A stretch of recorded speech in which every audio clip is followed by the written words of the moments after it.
Welcome back to my channel. This is your fourth stimulus check update and daily news report. Some of you may now be eligible to receive a cash bonus this month. Federal Reserve Chairman Jerome Powell just stated that the economy is continuing to recover and that high inflation is just temporary.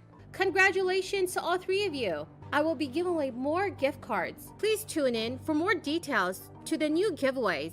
Senate Majority Leader Chuck Schumer said that the United States would be on track to meet its climate goals in the next decade, with measures introduced in 2 infrastructure bills, along with many efforts by states and the federal government. President Biden in April hiked the United States goal for slashing economy-wide greenhouse gas emissions to 50 to 52% from 2005. 2 measures in particular in the bills would help put the United States on the path to dramatically slash emissions: the Clean Electricity Payment Program and the Senate Finance Committee's tax package on clean energy and vehicles.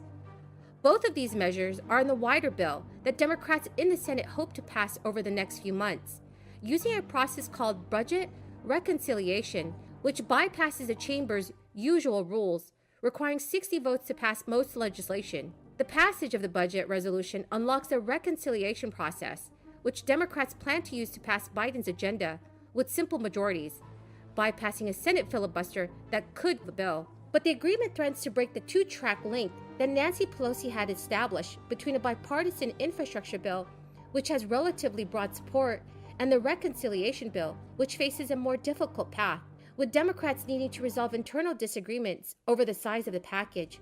Although Nancy Pelosi wants to advance the 2 bills together in order to maximize internal unity and minimize dissent, Democrats will have a tough time completing the sprawling reconciliation bill before September 27th.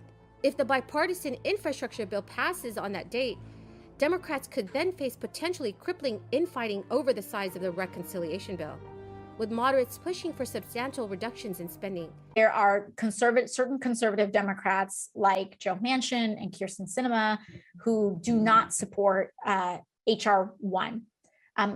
I personally believe that a lot of this has to do with dark money and the checks on eliminating and really curtailing the power of lobbyists and dark money, but that's an aside. Nevertheless, there is resistance to passing H.R. 1 among Democrats in the Senate.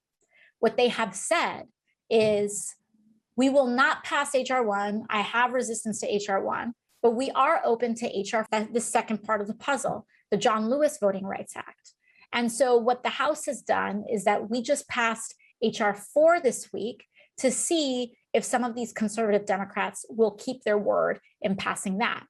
H.R. 4, again, has those pre-clearance provisions in order for us, as we go into redistricting this year, to help protect against some of not just some of these issues with respect to gerrymandering, but also just changes to voting rights writ large, which, as we also saw this week, the state of Texas recently passed very draconian and extremely alarming provisions to attack the right to vote in the state of Texas.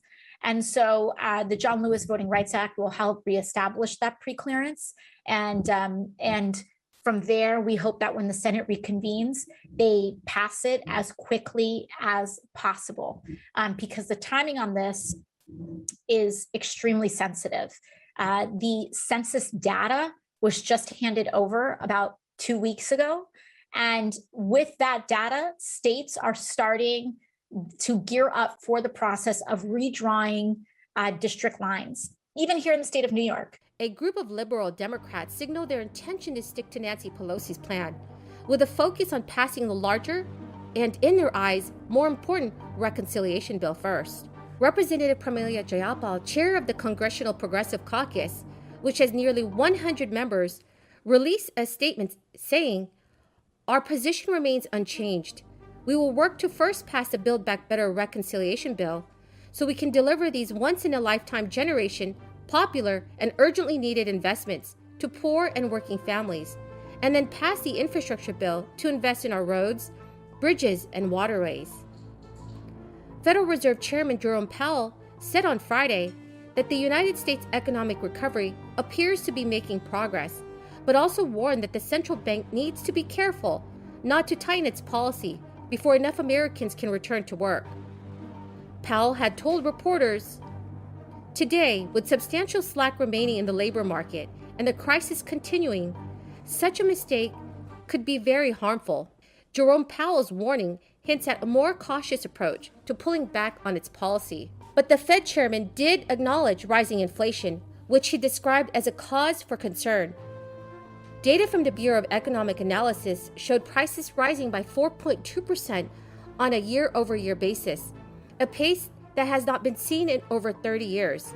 The nearly $1 trillion in federal relief sent to U.S. households through the 3 stimulus checks is credited with reducing poverty and helping millions of American families weather this crisis. But with more spreading, some states are also moving to distribute payments. There is a handful of U.S. states that are tapping their own stimulus funds or surpluses to help specific residents, such as low-income households or teachers, with direct aid reaching more than 25 million people starting this month. At the same time, many U.S. households have already spent the 3rd stimulus checks, which the IRS started distributing this past March. In another development that could weigh on people's income, the unemployment benefits are set to end on September 6th, cutting nearly 8 million jobless workers off the rolls. About 1 in 4 households across the United States is struggling to pay their household expenses. The Biden administration has also said it will not extend unemployment benefits beyond September 6th, although some officials noted that states could use stimulus funding to extend their own programs. Right now, California is providing up to $1,100 in Golden State stimulus to all eligible. The state of Maryland authorized stimulus checks early this year, but with a catch. The payments are only available to those who claim the earned income tax credit on their tax returns. This is a tax geared to low to moderate income earners. Also, Governor Ron DeSantis earlier this year approved $1,000 bonuses for the state's more than 170,000 teachers and principals in its K-12 public schools and public charter schools. Thank you so much, everyone, for joining me here tonight.